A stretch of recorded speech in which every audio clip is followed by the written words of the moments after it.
तो चलिए देश और दुनिया की महत्वपूर्ण खबरें देख लेते हैं फटाफट।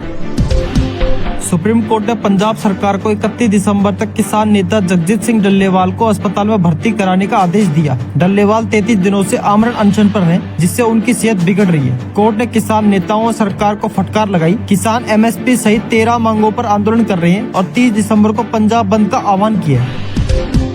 योगी सरकार ने मुख्यमंत्री स्वदेशी गौ संवर्धन योजना के तहत गाय पालकों को बड़ा अनुदान देने का ऐलान किया है। 200 गायों की डेयरी खोलने पर 2 करोड़ रुपए और 10 गायों पर 11 लाख रुपए का अनुदान मिलेगा। यह योजना बेसहारा गायों की सुरक्षा और दुग्ध उत्पादन बढ़ाने के लिए कृत्रिम गर्भाधान निःशुल्क किया जाएगा। प्रधानमंत्री किसान सम्मान निधि योजना का लाभ पाने के लिए किसानों को फार्मर रजिस्ट्री करानी जरूरी है। सहारनपुर जिले में अब तक सिर्फ 7.88% किसानों ने रजिस्ट्री कराई है, जिससे 2.5 लाख किसानों की निधि अटक सकती है। जिला अधिकारी ने नाराजगी जताते हुए कृषि विभाग और पंचायत कर्मचारियों को तेजी से रजिस्ट्री कराने के निर्देश दिए। नए साल पर मसूरी जाने वाले पर्यटकों के लिए पुलिस ने वैकल्पिक ट्रैफिक प्लान बनाया है, लेकिन खराब सड़कें, गड्ढे, संकरी रास्ते, अतिक्रमण से जाम की संभावना बढ़ गई है। मुख्यमंत्री के गड्ढा मुक्त सड़क आदेशों का पालन नहीं हुआ। गुपचुप पानी से मसूरी तक पुलिस तैनाती की कमी और जाम की स्थिति पर्यटकों के लिए बड़ी चुनौती बन सकती है। डीएम ने जनता दरबार में भूमि विवाद और फर्जी आधार कार्ड से जमीन रजिस्ट्री पर सख्त निर्देश दिए। फर्जी रजिस्ट्री पर एफआईआर होगी। जनता को सरकारी प्रक्रिया में मदद देने और लंबित आवेदनों को तेजी से निपटाने का आदेश दिया गया। मुख्यमंत्री पारिवारिक लाभ योजना और जमाबंदी सुधार में देरी पर भी समाधान के निर्देश दिए गए।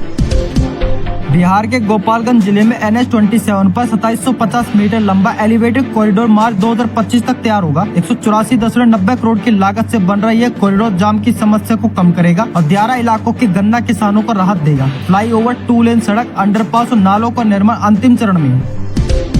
पूर्व प्रधानमंत्री डॉक्टर मनमोहन सिंह के अंतिम संस्कार को लेकर विवाद हुआ। कांग्रेस और आप नेताओं ने राजघाट पर जगह न मिलने को सिख समाज का अपमान बताया। अरविंद केजरीवाल ने कहा कि बीजेपी सरकार 1000 गज जमीन भी नहीं दे सकी। कांग्रेस ने इसे दुर्भाग्यपूर्ण बताया, जबकि सरकार पर संवेदनशीलता की कमी का आरोप लगाया। दिल्ली एनसीआर में लगातार दूसरे दिन बारिश और ओलावृष्टि से किसानों की फसलें बुरी तरह बर्बाद हो गई। पटौदी, फरूखनगर और पलवल में सरसों और सब्जियों की फसलें पूरी तरह से नष्ट हो गई। बिजली के पोल भी गिर गए। किसानों के चेहरे मुरझा गए। फसलों के असली नुकसान का पता 10 दिन बाद चलेगा। ओलों से नुकसान गहरा हुआ है।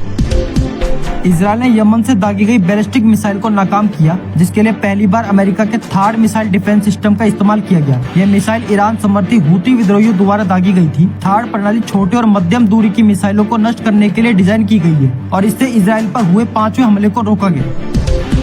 दिल्ली की महिला सम्मान योजना में 2100 रुपए के विवाद के बीच उपराज्यपाल ने जांच के आदेश दिए। उन्होंने मुख्य सचिव और पुलिस कमिश्नर को चिट्ठी भेजकर निजी डेटा एकत्र करने की जांच करने को कहा है। आपने भाजपा पर आरोप लगाया कि वह इस योजना को रोकने की कोशिश कर रही है, जबकि योजना को महिलाओं का समर्थन मिल रहा है। बीपीएससी की 70वीं प्रारंभिक परीक्षा रद्द करने की मांग को लेकर पटना में अभ्यर्थियों का धरना जारी है। धरने में कोचिंग संचालक खान सर और गुरु रहमान भी पहुंचे, लेकिन कुछ अभ्यर्थियों ने उनका विरोध किया। खान सर ने परीक्षा में धांधली के आरोप लगाए और पूरी परीक्षा रद्द कर फिर से परीक्षा कराने की मांग की। सुरक्षा के पुख्ता इंतजाम किए गए।